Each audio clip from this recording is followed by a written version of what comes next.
Hello everyone, welcome to Inlet Academy. Today we're going to talk about Introduction to Literary Criticism and Theory. Some people think theory and criticism is difficult, but then today we're going to see it as easy as possible. So here we go. First we have to understand what is the definition of literary theory and criticism. Actually, people think criticism means negative, but it's not. Criticism can be both.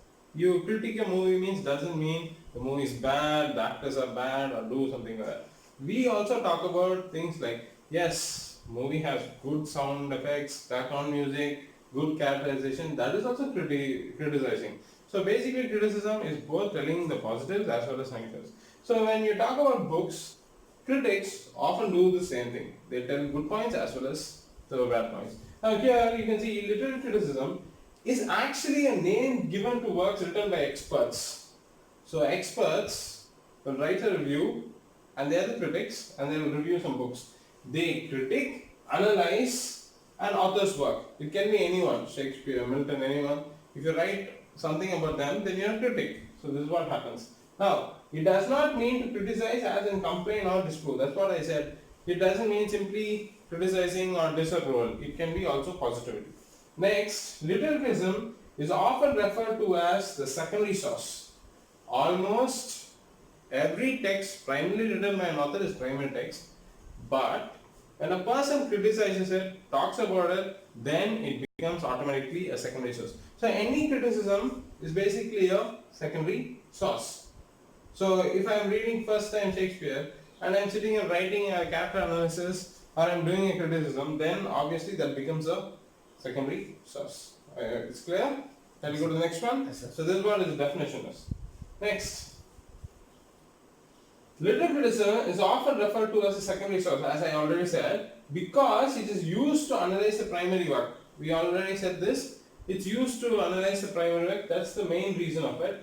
And we sometimes I use text or the work or the novel. It all means the same thing.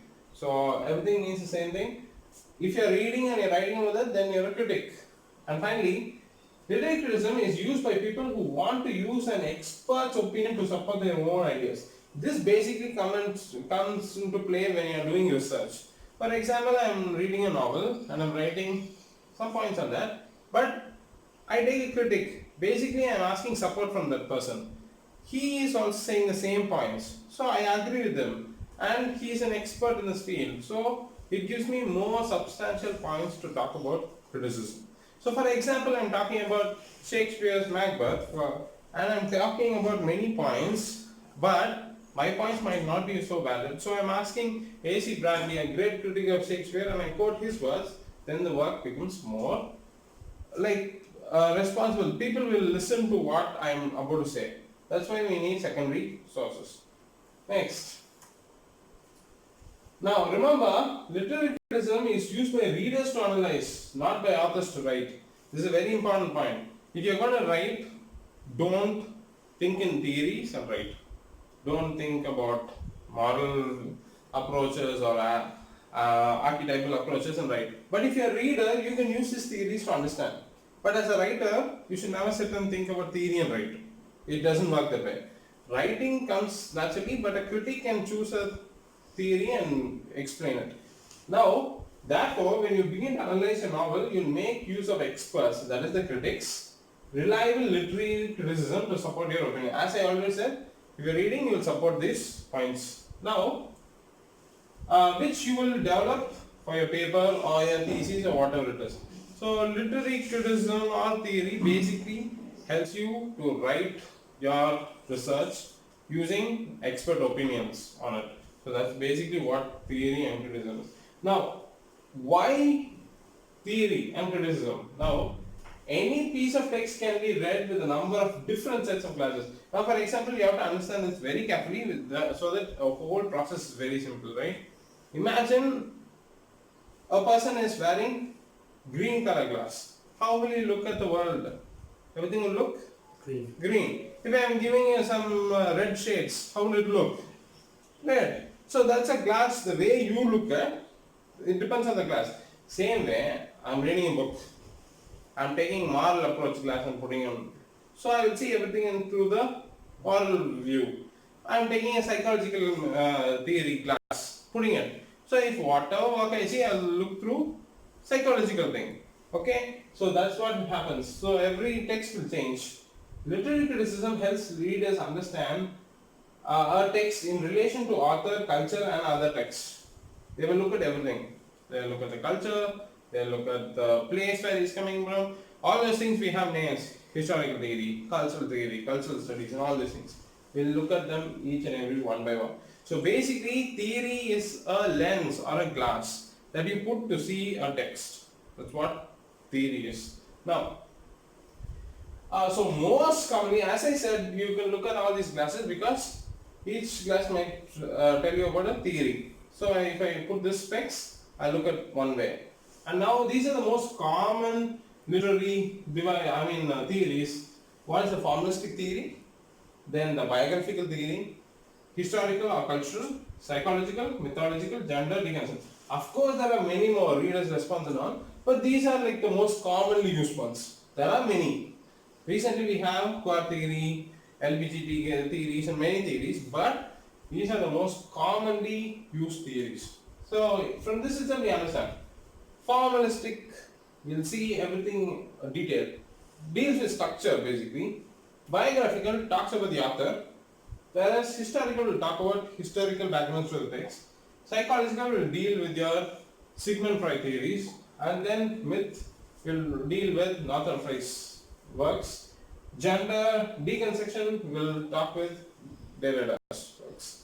So these are the basic common theories, but remember there are more. But if you know this, that will be useful to understand other theories as such, because it's just for example, right, formalistic, after some days it moves to structuralism and post-structuralism. So if you understand one concept, you can move to the next concept. I hope it's clear till now, right? So we go to the next one. Okay, now, this is a very important thing. So if you understand this, to write your research or thesis, it will be very useful. Imagine oranges, okay, orange. You have. Now I'm going to take this orange and put orange into all the theories and see how we explain it. This is very useful to understand theory as such. For example, see, I'm talking about gender theory first, and I'm taking oranges. Now, what kind of questions will I ask if I'm using orange? What will I ask? What possibilities are available to a woman who eats this orange to a man?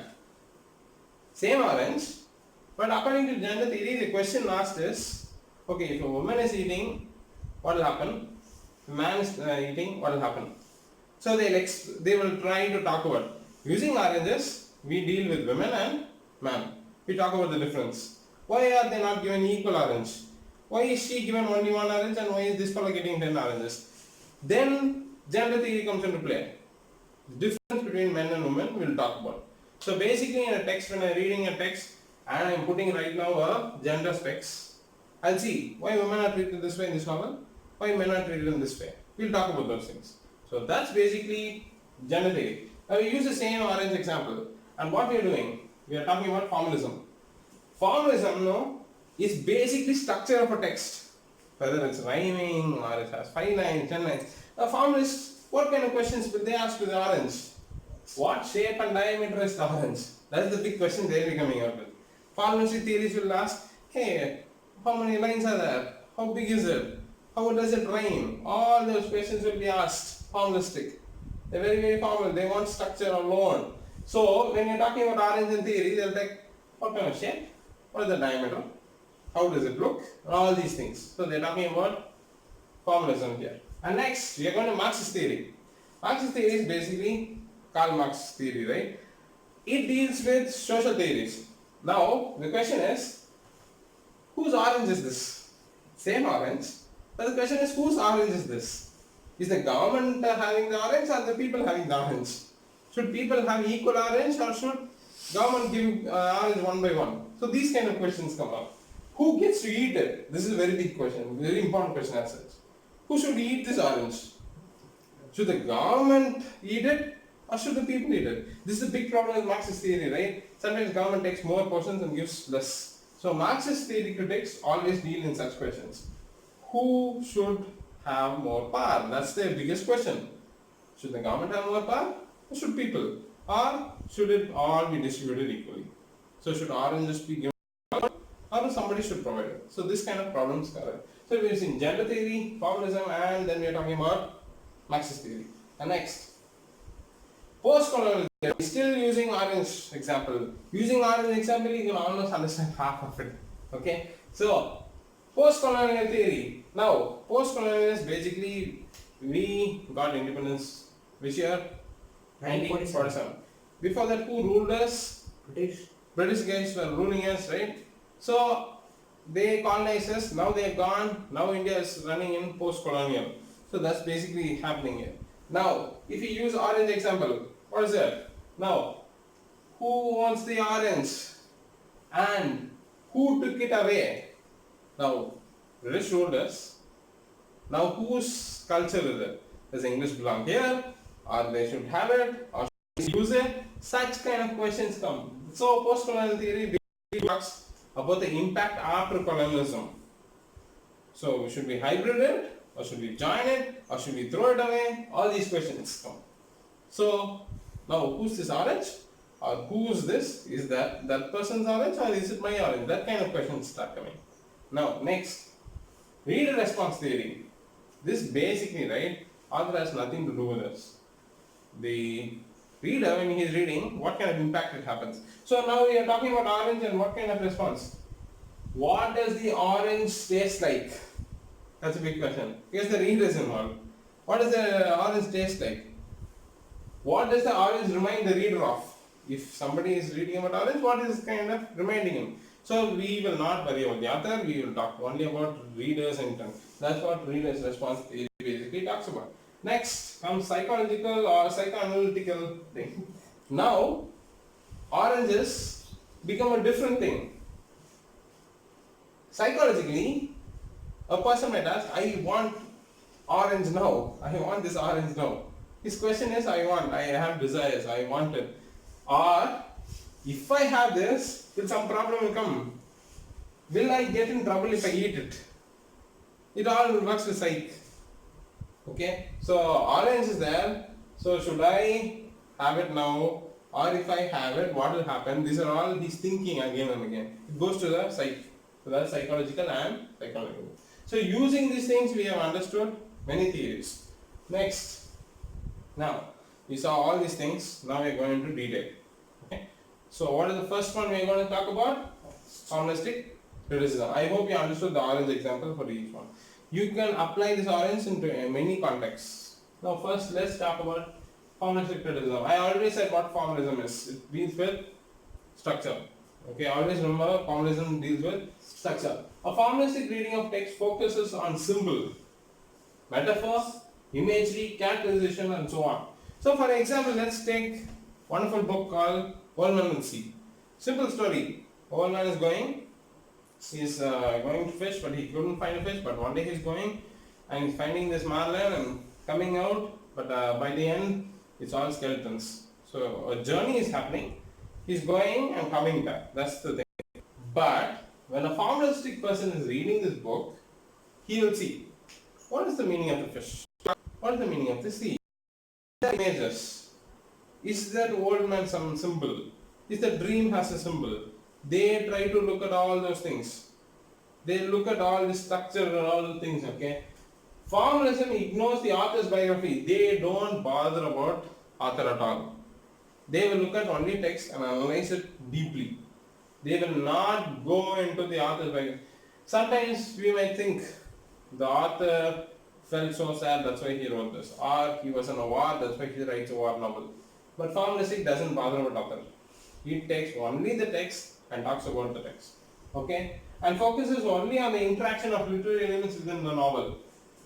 Consider the elements of plot, narrator, structure and all these things. All these things which we can take only from the novel, not from the author. Plot, structure, narrator, how it's said, all these things can come only in formalistic.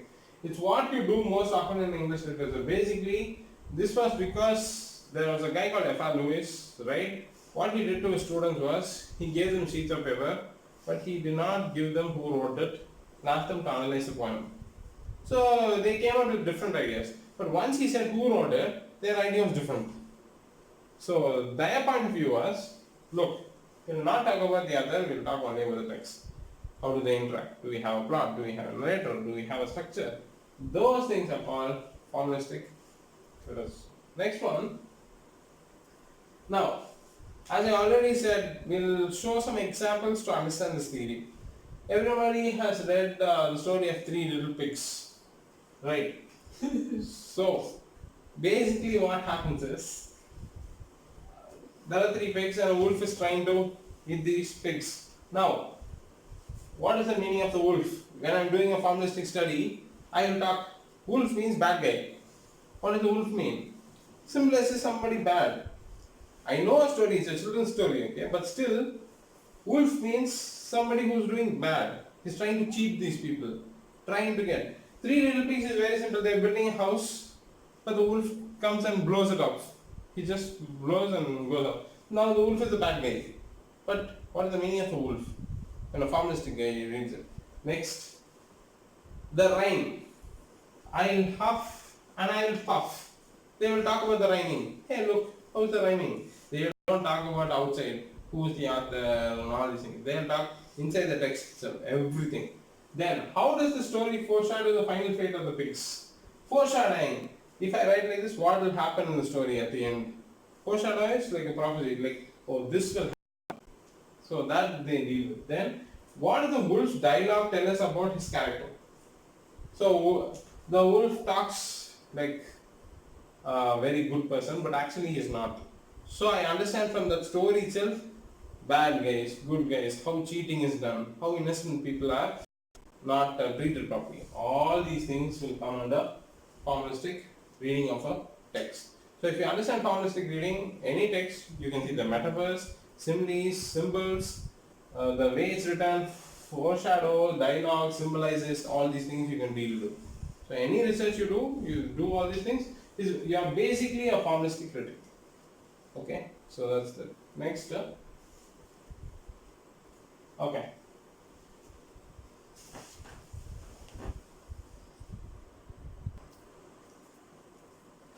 Okay folks, now we are back and we are going to talk about formalistic reading.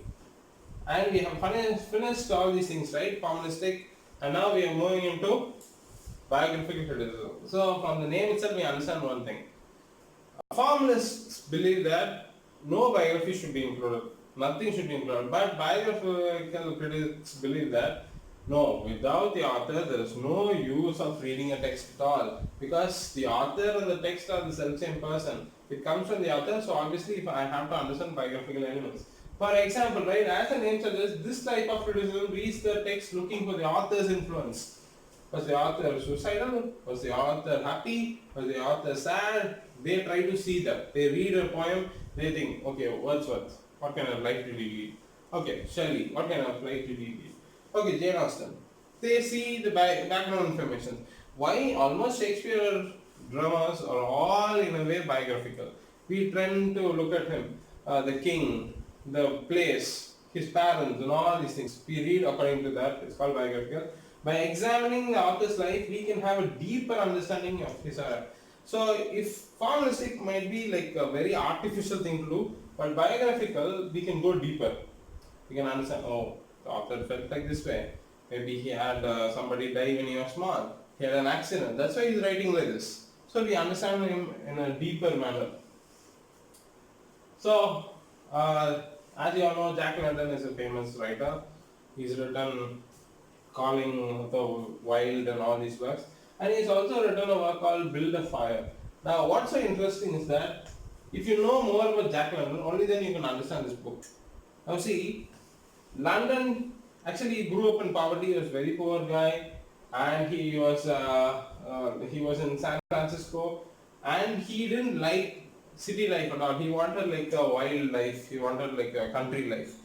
And so we also know that he found peace and breathing room in Alaska. He moved to Alaska. He didn't stay in San Francisco. He moved to Alaska, which is not like city at all. Okay. Now, if we read the book Build a Fire, the settings and circumstances in Build a Fire reflect the feelings above. He wanted a natural place, a quiet place, full of nature. He didn't want a city like that. But in case if I don't know the life history of Jack London, will I understand and build a fire? No. I need to know what kind of person he was, where he was. So all these things. Next. Now, we talked about formalistic approach. Next, we talked about biographical. Now, we are talking about historical. Historical instead of biographical, we will get into history and culture of the person or the place. For example, right, this critical viewpoint examines the text in relation to its historical or cultural background. Now, you may examine a text's effect on history or culture or vice versa. You read any work, because of the historical presence there, we understand many things. Even if you might have seen Chaucer's, only because we are considering historical and cultural things, I come to understand by reading Chaucer's Canterbury Tales what kind of society that was, what kind of history Britain had. Only by understanding the text and connecting it with history, I can understand the whole society there. So, almost any book for the matter, you'll talk about history. For example, when 1940s, 1930s and all, when writers were writing about war, if I read that book, immediately I understand one thing. What? War was going on, people are suffering. How do I know this? By the books I read. Because both are interlinked. I can read history and culture. So, this is clear, okay? Now, historical or cultural analysis is often very similar. Okay, culture and history is almost similar to a biographical, as I already said. But and it's possible to view history, culture and biography in a single essay. We can all put three also together and see the person, the place and the history of it. For example, there are many writers you can take and analyze them. For example, right, you take the famous Hemingway, we can understand about America, we can understand about World War, we can understand everything about the society because of reading Hemingway's novels. So we are dealing three also. What are the three? Basically, we are talking about history, culture and biography. So we put three together and we understand. Next. Now, you might have all read Sleeping Beauty. Story is very simple. It's a fairy tale. Basically, there's a girl who's cursed and she's sleeping every time. She never wakes up. But then one beautiful young man goes. When he kisses, she will wake up. He has to cross a dragon, fight it. Finally, he goes and reaches this girl, kisses this girl, and she will marry this man and they will happily live ever after. This is the storyline of Sleeping Beauty. Now, Disney took this. If I am talking about historical background, of course it's a fairy tale, but all because it was done during the 1950s, now the idea changes. What can Sleeping Beauty reveal about 1950s society? Because they took at that time, what can we understand? First, how do Phillips lines and the Sword of Truth reflect the ideals of 1950s Americans? Do you mean that Sleeping Beauty represented America? Like they were sleepy, they were not answer to all the dangers? So we can connect all those things. We can talk about history, culture and biography. From talking about a story, we can connect it. So sometimes taking any story for the matter, we should be able to connect all these things. So from Sleeping Beauty, can I understand 1950s society? Of course, obviously you can understand the society. Next. Now comes the big criticism part.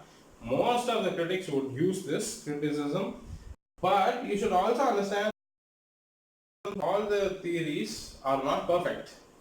That is, there are advantages and at the same time there are disadvantages and they overlap sometimes, one with the other. If you're talking about psychological, obviously archetypal approaches comes together. You can't take it separately, but it's just one step ahead. Now, let's see this. Psychological criticism is very interesting and you might know this person, he's Sigmund Freud, the father of psychology. Basically, he wrote a book on dream interpretation and all these things. He wrote a lot of books like that.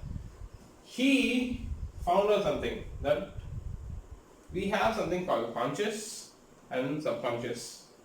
We have like two minds and two minds are very different. Conscious mind you can control, whereas unconscious mind you cannot. That's the whole point of Sigmund Freud's theory. Now, here are the things, right? Psychological critical theory applies the theories of psychology to a text in order to better understand its character. Now, psychological approach can deal only with characters. It can't deal with the entire text. Because as you know, psychology, psych, is only for a human being. So a human in imaginary format is a character. I can't do it for the entire text. I can do it for the person. For example, you take Shakespeare dramas, I can put psychological analysis to Macbeth, Lady Macbeth. I can analyze those people. But I can't do it for the entire text. Like I can't do it for the culture, I can't do it for history. Because they are not people. So you should understand psychology works with characters, not with settings. It works with characters. Because people have psych, characters automatically will have a psych. But many criticism came. How can an imaginary character have a psychology? Is it possible? Is it? But then, here is another thing. When a writer writes, it's basically not his conscious mind, this is the unconscious mind coming forward. That is, if I am reading this text and the character, I can understand the man who is writing it. His deepest secret, his desires. I can understand all these things. So that's why Sigmund Freud comes to this conclusion. A guy wants something very deeply, he wants to be rich or he wants a girl. And if I am reading the text and his characters are also like that, then I understand his deepest psychology. So that's what Sigmund Freud was trying to do. Next, based largely on theories of neurologist Sigmund Freud, this theory hinges on an examination of people's, I told you already, it is not like settings and all, on people's characters, unconscious desires. They might like something, they want to be rich, they might like a girl, but unconsciously they might have shown it with their character. Okay, so you understand that. Next. Now, psychological criticism, what is that? What governs human behavior? We have three parts. Now, all the human beings have these three parts according to Sigmund Freud. One is id. Id is basically the first layer. The first layer is the animal layer. The animal do what feels good. Animals don't know what's right and wrong, they don't know what's correct. If they like it, they'll do it. If they like the wrong place, they'll sit there. If they like to eat something, they'll eat. They don't have any restrictions. This is the eat part, and obviously these are the eat part. Sometimes this always works. Now, the second is the ego part. Now, the ego part, it says, look, I am a human being in a place of many people. I cannot act like an animal. I cannot use my two hands and eat things. I have to be respectable. I cannot do like an animal. Here is a gap. This is called the ego part. It says, look, you have to constrain, you have a culture, you are in this social setting, you have to act like this, you have to talk like this. That's the setting. The reality-based part of your personality that makes decisions to satisfy the id and superego. But you should understand, ego is like both the place. It has animal nature, but it will show animal nature where it's needed, and it has a superego. Superego is basically very socialized conscience, something which tells, no, this is right, this is wrong, something inside you very deeply. This manages both, where to show it and where to show superego, which ego is. Ego is like a normal person. Sometimes they get angry, they move to the id phase. Okay? But then suddenly they understand it's not correct, this is not right, this is wrong, then they come to the superego. So the managing thing is ego. Ego moves top and down. But when a human being moves too much to the id side, they become murderers, they become rapists, they become animals basically. But when they move too much to the superego, they'll become like a saint. Like they are like perfect, they want to be like that. That's why it's called superego. But usually human beings are in the ego stage. Okay? So now what happens is, what's so interesting is, that's why from all these wonderful cartoons, right, you understand, there's this good angel and bad angel always in us. So here, good angel would mean, what does the good angel mean? The superego part. What does the bad devil mean? It's the part. So whatever you hear, so you want to go there. So from this you can understand like what's happening now. Now, what's so interesting is that how am I going to apply this to the text? How am I going to apply this? Can you tell me? If I am taking a character, obviously I am going to see these things. Did he move too much to the side? Or did he move too much to the superego side? Is like the perfect human being. Here is the most terrible human being. Or it's like a normal guy. So any text I'm going to take, I'm going to analyze these things. Okay, next. To understand this, right, of course, psychological criticism, he goes a step further. With two terms he introduced. One term was Oedipus Complex and Electra Complex. We'll never the O, we'll start with E. That's why it's pronounced as Oedipus Complex. Okay. So basically, I already said human beings have conscience and unconscious. Unconscious you cannot control, it's something within you.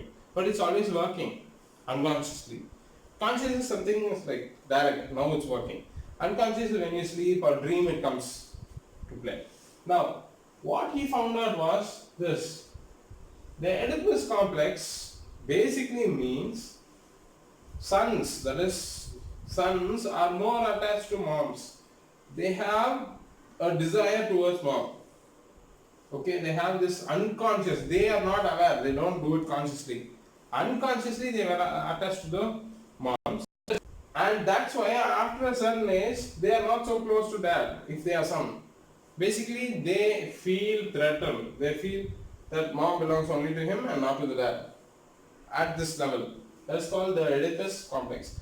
But, in case you're wondering, he was talking about sexuality in a way. Okay, he was not blunt about it. He said this is why this happened. But unconsciously. It's not something that you know it, but it's there. Similarly, we are talking about Electra complex. Electra complex is just the opposite. That is, girls are more attached to dads. Why is that? Because unconsciously they are attracted to dads. And so they feel their mothers are a threat to them. They are not so close to moms. But because of social constraint, cultural constraint, this has changed. But still, this is unconsciously embedded in everyone. That's why you can see automatically that boys are more close to moms, and you can see dads are more close to their daughters. It's something that's unconsciously running. And this, I already said, if you do a character analysis, you would do it, ego, superego, and you will work on Oedipus complex and Electra complex. Why is this character marrying an older guy? Jane Austen novels. Why? Because she was attracted to men. She was seeing everybody as father figure. That's why characters would marry a older man. Right? Basically, that's the theory. In the same way, Electra complex. Somewhere you see characters who girls, basically, that's what Electra complex is, right? Girls getting attached to dads. That's when we see Jane Austen's novels coming into play. If you take about D.S. Lawrence novels, you can see the guy is not very intimate with his wife because he is still attached to his mom. Further very good example is Oedipus complex. Next one. Now, of course, I told you, right, they're all put together one by one. These complexes have their origins in literature and mythology. It was not something Sigmund Freud came out. It was already there in olden days, in myth and literature, olden days, all these things. For example, even the name Oedipus comes from a Greek myth, where there's a prophecy that the boy would be married to the mom, something like that, right? So this should not happen, and that's when he gets the idea of a son and mom relationship and all these things. So they basically come from olden days, myth and all these things. I told you architecture and psychology are very, very close. We'll talk about archetypal literature afterwards. Next, psychological criticism is a way to understand characters, not diagnose them. Very important, not diagnose them. Basically what? You are not a psychologist. You can't take Hamlet, make him sit and tell, look, you have a problem with suicides, don't do this. No. We just read it, we understand the character and think, okay, he's got suicidal problems. That's it. We cannot diagnose these people because they are not real. But a person who's real, you can diagnose them. We don't diagnose these guys, we cannot give solutions, we can just show these people who they are. So we have seen like feminist, biographical, then we are talking about psychological criticism and historical, of course. Next, Now, a psychological reading of Macbeth, I already said this is just an example. Macbeth kills King Duncan. Now, what is actually happening? What kind of ego is this? Id of superego or ego? When he goes to killing? Id. Okay, now you understand this. Macbeth kills King Duncan because why? He unconsciously recognizes King as a father. I already said father figure will be seen as an enemy. They are attached to the mom. So Macbeth unconsciously is thinking Duncan is like a father figure, so he is willing to murder him. Okay, and then hence Duncan is a rival for power and the affections of the people. Here it goes a deeper level and it talks about the entire people. But still the same. He thinks he's father figure, so he has an unconscious burden towards him. Understood? So that's happening. Instead of some women, we talk about people here. Okay. See, all these theories you can apply, but they will not be like fully applicable, but we understand it unconsciously. Next, in the later acts of the play, Macbeth has indulged his id, that is his animal nature. So he starts murdering people. He forgets about what's right, what's wrong, and he goes on. So often that his ego has lost the ability to restrain it. Ego is like the balance, very good and very bad. He has done so much of animal nature, the id part is murdered. Now this ego is no more. You can't control him. He has become an animal. So you understand the psychology, how it works. I hope you understood here. So let's get to the next one.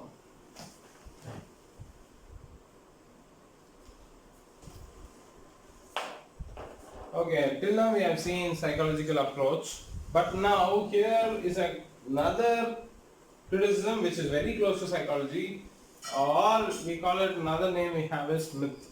Basically, when we talk about myth, we have myths all around the world. Every culture has its own myth. Even literature has myths, right from religious myths to all natural myths. We have a lot of stories, and now basically myths may be true, then slowly became stories. That's what myth is. Now, this stance is not about mythology. Mythological criticism means we are not talking about myth as such. It's like a universal element of human life that are common in all cultures. This is a very important word, common. For example, if you see Indian culture, if you take Chinese culture, if you take Japanese culture, if you take Egyptian or American, you will find some common thread almost in all the cultures. For example, death will be shown as about a season. Happiness will be shown with a season. Or a color will mean this. Red color will mean sacrifice. So these are universal languages. Almost whatever language, whatever religion you follow, these will be similar because they have been embedded. Now, here is one interesting thing. What happened is, Sigmund Freud had a brilliant student. His name was Carl Jung. Carl Jung, actually he separated from Sigmund Freud and he formulated a new theory called collective unconscious. Collective unconscious. Now, we already dealt with consciousness and unconsciousness, right? But what do you mean by collective unconscious? Collective unconscious means whole human race, we all have unconscious, but it's a collection. Chinese guys also think the same way. Japanese also think the same way. Egyptians think the same way. Unconsciously, we are all united. We don't know, but it's there. That another word can be put as archetypes. They are called as archetypes. They are there in each of us, but in a way it's differently put all around the world. Now, like ancient mythology, literature is a window to creating meaning for human life. If you take any literature of the world, you will find similarities.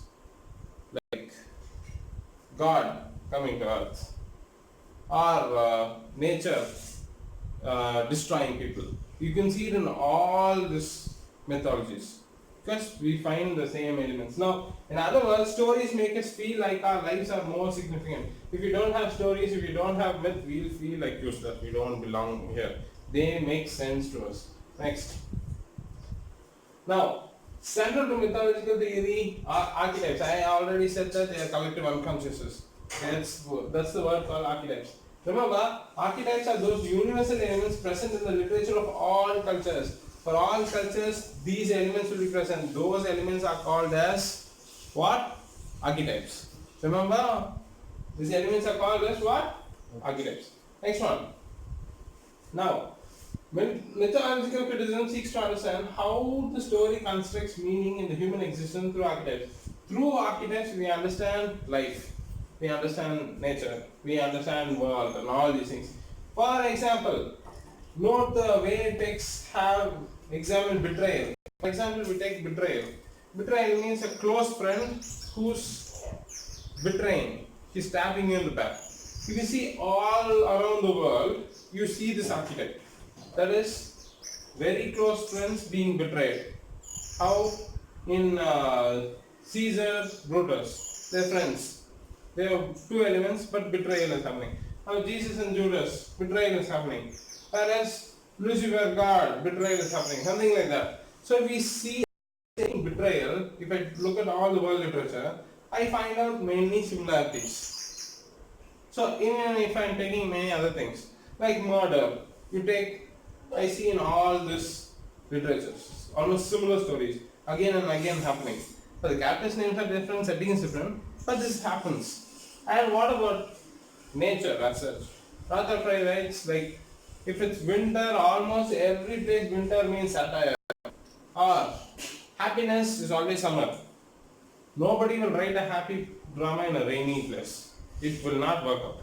So all these mythologies will have these elements. Next. Mythology. Now, this is the common archetypes. Common archetypes are elements which is found all around the world. So now we are talking about mythological criticisms, and now there is common archetypes. As I said, common archetypes, like archetypes are everywhere. Now some of these are examples so that you understand, okay, from different stories. One archetype is hero archetype. You take any literature, there will be heroes. Whether it's modern times, olden days. The oldest epic in English is Beowulf. That is a hero, Beowulf. Spider-Man is a hero. Luke Skywalker is a hero. Then Braveheart is a hero. From movies also, from literature also, you see there were heroes. Almost all literature will have hero. Now basically what does the hero do? Some villain is there, he murders him. Almost all literature this is there. It's like a common element. And next let's talk about the outcasts. Outcasts are like this extra people. Any movie, anything you see, there will be this outside guy who's comedian, dancing, all these people, right? So, Magnet's Clown, Lord of the Flies, Cain, all these guys who are outcasts. Outcast means who are thrown out. Okay? For example, in Cain meaning when Adam and Eve had two sons, right? Cain was thrown out of Eden. He is like an outcast. So in all literature you can see one bad guy being thrown out. Okay, so that is thing. And then quest. Quest is like a journey. Almost all the literatures will have a journey. You take any mythology, they'll go from point A to point B in search of something, or something happened on the way. Very good example is Lord of the Rings. A ring should be destroyed. For that there's a big journey. Almost 9 hours of movie, okay? From this journey to start and end, and almost 600 pages of journey. Almost every story has a journey. Star Wars is a journey. Beowulf is a journey. Okay, even our own mythologies are journeys. From point A to point B. They get there, but in the way there are like problems, fights, wars, everything going on. So this is sacrificial king. King who is sacrificing himself. We can see in all the mythologies and religions. For example, Jesus or king, the lion, the witch and the wardrobe. We can see a king is sacrificing. Where Aslan, the character from Narnia. Or Lord of the Rings. The king is sacrificing his own life to help these people. All these things. See, all these things, there might be 2000, 3000 years difference, but you can see this pattern again and again and again because it's all like common, it's collective. And then we have evil people. Always there will be villains. Any story. Is there a villain work? No. There will be wicked witch of the west, the devil, the emperor in Star Wars, everybody is like that. Okay, they are bad and they represent evil. For example, Harry Potter, good guy, hero. Voldemort, bad person, villain, evil. So you take any study, good, bad, good, bad. Paris was Okay? Satan. As you say, Paris lost, we have God, Satan. Always there will be these two things. Almost any story for the matter. So these are all myth, but we understand it's always been there. Yes. Next. We see next gender criticism. Basically, as I said, women and men. Now, mostly when it talks about gender criticism, you should understand it's basically about females. That is female equality, all these things. There is a criticism that gender criticism leans more to the female side rather than the male side. They don't give equal problems, equal things. They tend to move to the feminine side, or that's why we have feminist theory and feminist criticism. Okay? And now, gender criticism analyzes literature through the lens of socially constructed gender roles.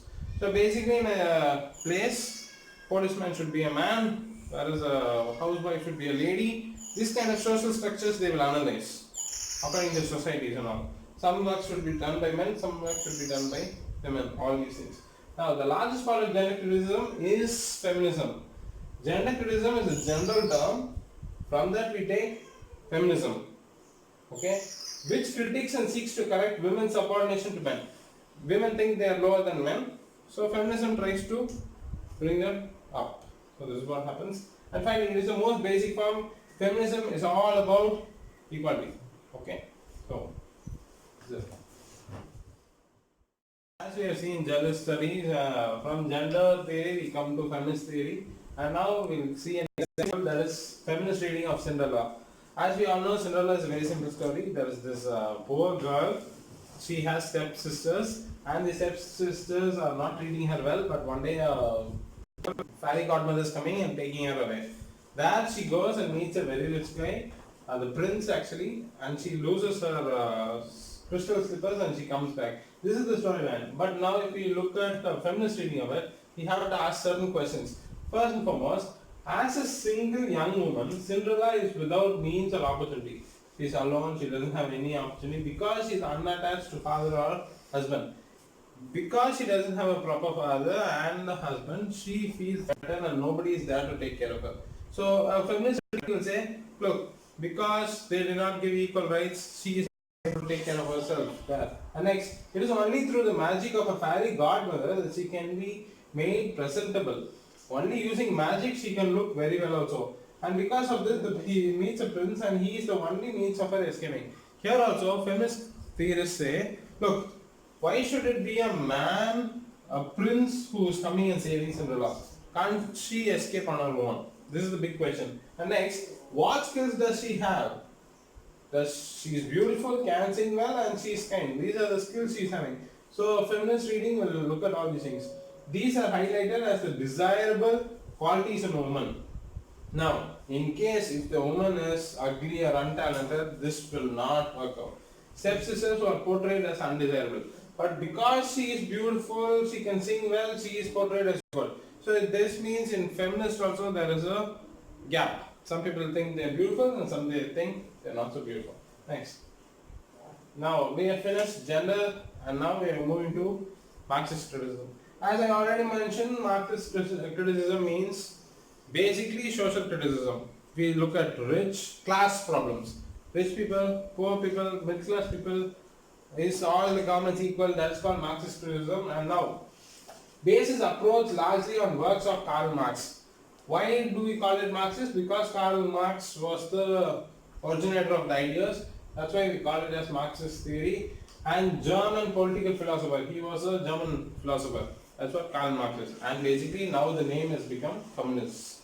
That's because he wrote Communist Manifesto, a very famous book. And then investigates assumptions and values associated with culture, race and class. They will deal with culture, race, class. That's how if I'm a Marxist critic, what I will do? I'll read a book, I'll see, oh, this is for rich class people, this is poor class people, this is the middle class. I will look at their financial problems. So the poor class people means what kind of problem they face. If it's middle class, what kind of problems they face. If they are upper class, what kind of problem. These are the problems Marxists will play. Plus their main intention is all should be equal. alone. Okay, next is, for example, are the rich always good or bad? This is the question they ask. All because they are rich, do you mean they are good? Or are the poor always good or bad? Because they are poor, are they always good? That's a big question, because usually in our mind we think, no, rich people might be good, poor people might be bad. Or sometimes we think rich people, because they have money, they'll be good, and sometimes we think because of their poor, they might do good things also. So this is one theory of it. Next one, Marxist criticism explores the power structure of those who are minorities in dominant culture. This is very important. If you see in Russian culture and all, some people will be higher and some will be lower. In Britain also, the bourgeois class, the middle class people, how do they struggle with the higher class people? So these kind of problems all happen, the minorities. Okay, and then examines who has this or does not have power. That's a big question. Who has power? That's why it's bold out here. We have to know who has power, how they attained it, why they don't have it, and what they do with it. These are the questions they ask. For this, a very good example is Animal Farm. Animal Farm by George Orwell, where we can see social class problems. The pigs are one class, but after some days they are telling all are equal, but after some days they are telling all are equal except us. We are equal than others. So this is what always problems have come. If they are telling equal means fine, but after some time they are telling no, we are more equal than others. So these are the problems. Next. So Marxist criticism also believes that literature is essentially political. Why? Very simple. Because a rich person, when he is writing literature, he will support his ideas. A poor people will write, he will write his own ideas. Okay? So it either supports or refutes economic oppression. In other words, the author either reinforces the status quo or rebels against it. Sometimes they will talk about rich people, sometimes they will talk about poor people. They will break the status quo or rebel against it. This is the main thing. Okay. So as we have seen Marxist theory, you are not clear with Marxist theory? Any doubts? Yes, No. Next we are going to deconstruction theory. Okay, deconstruction theory is basically reverse engineering. Okay. Now you should understand something deeply. You have to listen closely here. Deconstruction means already it's constructed. I am going back. I am breaking it, going back and back, right? Now, the father of this is Derrida, who wrote deconstruction theory as such. Now, deconstructionism argues that since there is no single meaning, now you have to understand here, right? If I am reading a book or a story, actually what? I can't tell 24 hours also in the book, but I can imagine and fill these gaps. And whatever text is there, it will never give me full meaning. I can never take full meaning from the text. That is main reason here. There is no single meaning of any word. There can be no single meaning of text. If somebody is reading, one person will understand in a different way, you will understand in a different way, that person will understand. There cannot be one single meaning for a text. You give a small passage also, each one's understanding will change and change and change. So, next is, every text therefore has multiple valid meanings because the reader may interpret the words differently than the writer intended. Whatever the writer wrote, it might be different because meanings are not concrete, absolute. So you understood, right? Shall we go to the next one? Yes. Next, deconstruction criticism. Much literary criticism is about construction of a larger meaning from a text. It's not only simple text, we understand the whole meaning of it. Next, deconstructionism emphasizes the breakdown of any meaning within a text because of the variety of different readers. For each reader, each text will be different and different and different. That's the meaning of it. Okay, the next one. Okay, now, here's a wonderful example. We all know what happened to Bill Clinton, right? He was impeached. But look at these words. They are asking him a question. Okay, they are asking him a question. Now, how is he dodging this question using theory? Now, he does it brilliantly. He's telling, they are asking a question and he's telling, it depends on what the meaning of the word is.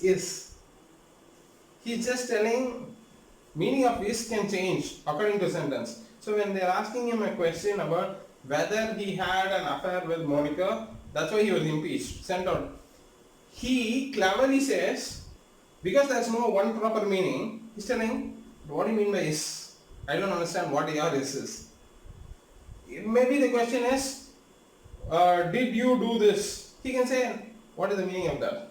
Because text meaning changes every time. Okay, so he cleverly says, it depends on what the meaning of the word is. Is there a meaning for is? No, it always depends on other things. So we can never understand meaning from a text. That's the meaning of it. Next is, Bill Clinton during this 1998 grand jury testimony on the Monica Lewinsky affair. When he had the affair, he will quote others. This is very clever way of escaping things. When you are very intelligent, you can tell like, okay, is that real meaning of it? No, it can't be the meaning of it. Then, this happens in quotes also. They tell, no, is that real meaning? Are you trying to say something else? This is what happens. Now here, idea that because there is no concrete meaning of anything, there is no concrete meaning of anything actually. We cannot have a proper, perfect meaning for anything. Because English is very different language. For one word it has multiple meanings, and in the context the meaning will change. So it doesn't have any proper meaning. There is no single truth applicable to all human beings. So Derrida comes to this conclusion. If a word itself doesn't have a proper concrete meaning, that means we are telling this is the truth. Is it true? No. I cannot concretely tell this is true. Truth also can change. That's the philosophy there. And then, hence, everything is relative. Each one is attached to the person, or the place, or the text. It's related to each other. I can never say this is 100% the meaning of a text. This is what deconstruction teaches. Okay. Now see, a deconstruction reading of tortoise in the hare. This is very easy story. You know what the story is, right? Like, there are two things, that the tortoise and the hare, they go on a race. But what happens? The hare sleeps, the tortoise walks slowly. At the end, suddenly the hare wakes up and is starting to run, but before that, the tortoise won. The essential understanding is what? Slow and steady wins the race. That's what we taught as small kids. But now, according to deconstruction, we don't have a proper meaning. So what is the thing? The homophone, now see, hare and hare, they are same words. So what is the meaning? Okay, they are sounding the same thing. Do we have a concrete understanding? No. It can change. Could make this fable incomprehensible without pictures. If we don't have photos, pictures, if I use instead of hare, if I write hare, the story will not be there. Can you imagine hare running? No.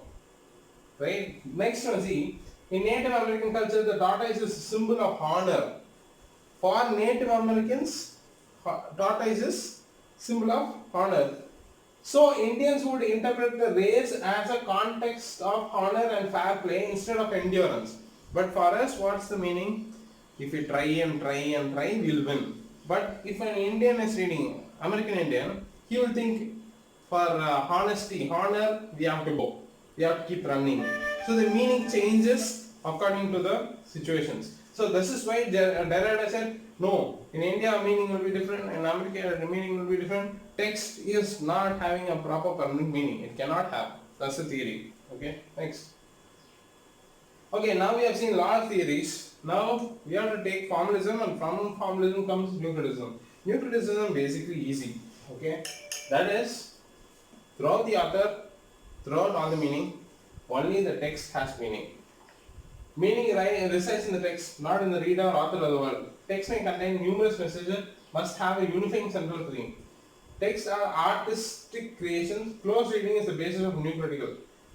All these critics will simply sit and read the text alone. They will take out all these things. Okay? From formalism comes new criticism. If you understood formalism, then it's easy to understand new criticism. Okay, next one. Next. Okay. Now we have already seen impact of formalism. Today few critics adhere only to formalistic view or new criticism theory. However, it is backed by this approach prevails many other critical. I already said theory will go on top of the other. Psychological, archetypal. New criticism, formalistic, everything is related. You can't take one theory alone and deal with it. Okay? Then, now comes a reader response. This is mostly a recent one, not an old one. This is a recent one. What is the meaning is very simple. I am reading. Should the author understand the text or the reader understand the text? Only the reader. So how the reader is feeling, that is correct. Author's idea is not important.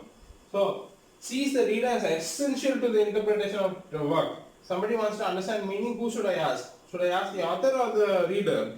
Reader, according to this theory. Now, each reader is unique with different education, experience, moral values, opinions, taste. Therefore, reader's idea will change with the text. For example, one person here is reading, but he has got some idea, so he is connecting the text differently. Here another person is reading, the text will be different. And now, analyzes the features of the text that shape and guide the reader's reading. Emphasizes recursive reading, rereading for new interpretation. All these reader response people will read text again and again to understand different things. If it's making a good impact on them, they will understand it that way. Okay. Now, reader's response theory has been criticized as being overtly impressionist and guilty of the affective fallacy. Okay, now there are two fallacies you have to know by Walt Wimsett. Okay, BH3 Wimsett, they came out with a theory called fallacies. Fallacies means false. For affective fallacy. Affective fallacy is nothing but I am reading something, I am getting affected. Because I am sad, I like that work. I am sad, so I am reading a sad work, I will think it's a very good thing. We can do it in songs also. I am in a sad mood, so I am listening to sad songs, so I am thinking it's a very good song. But somebody will listen to that and say, no, it's not a good song. Because I am affected by that, I am taking it as good or bad. So as a theory, when you have your opinion and you read a book, according to that you match the text, which is wrong. Okay. These attacks resulted in adaptation of reader response criticism called reception theory. So instead of reader response, slowly it changed into reception. How people understand it. It moved from reader to reception. How they take it. A theory. Okay. This, as I said, a text is relative. It cannot be consistent because whatever the reader is understanding, that's what the meaning is. Okay. Reception theory, as I said, no reader's response moved to reception theory. Reception theory is applied to the general reading public rather than an individual. Reader's response theory, one individual only. But reception theory, if everybody likes it, okay, something truth is there. Harry Potter, many read it, everybody enjoyed it. Okay, some relative is there. But only one person likes, two person likes, no use. So that is reception theory. Okay, each generation has different experience, values, etc. Therefore, each generation will read a work differently. Now we will read Shakespeare differently. In those days, they would have done, because we are not talking about read response. We are talking about reception. How we receive it. Okay, next one. Okay, as we already saw, formalism. From formalism comes new criticism. Very good. New criticism comes structuralism. Structuralism also basically structures. Okay. Meaning resides in the structure of language, not in art nor in the reader's mind. No reader's response theory, no biography, no history. Take the text, break each line, see the sound, see the rhyming, and understand. That's structuralism. You will talk only about structure. You will not talk about author, you will not talk about anything. Scientific approach to literary analysis. Structure of language as a logical science system. Meaning, for example, how do you understand a word called dog?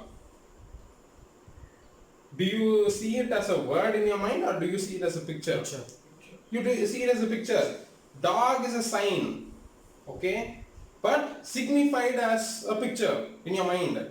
Your mind is designed as words, but you tell words, but it thinks in pictures. That's why, but you need a letter like A, or in Tamil you need letters, or you need Hindi letters. But all these signs, they are all simply symbols only. These are all symbols only. Because you know to read, you can understand. They are nothing, they are simply like strokes. Nothing is there. But when I read it, I understand. So, a sign should be signified with an idea. This is what structuralism basically is, okay? Two levels of language. Langu, the King's English, and parole, everybody speaks. This is different, right? When I talk in poetry, language is different. When I talk normal speech, this is different. But still we understand it. That's different and this is different. And then interpret text or part of a text by taking its language apart. This is, we do this prefix, suffix, adding, splitting the words. This study and all will come under structuralism. Remember, we don't work with biography, history and all. We take only text and work. Only the words.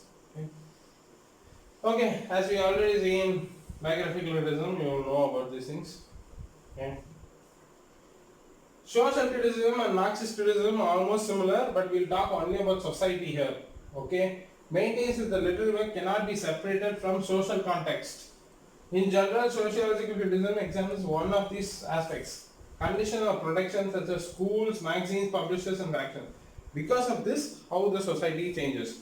And finally, the applicability of given work, fiction, especially in studying the dynamics of given society. From the society, a book is coming, so I'll talk about the society. This is called sociological criticism. Okay. So now finally we are coming to new historism. We already discussed biographical, cultural, and now we are talking about historical thing. Now new historism is something different. Okay, it's not simply taking history as such. Now you should understand, new historists critics view literature as a part of history. They think, as we all know, literature is a mirror of the society, right? Like, so if a literature is written, then obviously it's linked to history. We cannot separate them both. They are always there. Now we understand the part of history and more as an expression of forces on history.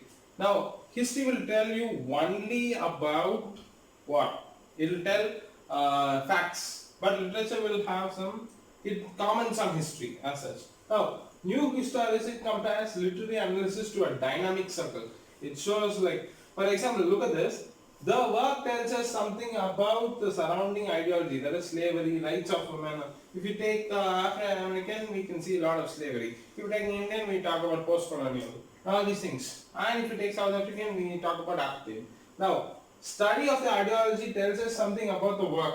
So if I know this ideology, that is the ideology of slavery rights, then obviously I will know about the work. So both are related, history and literature, they are always related. Next.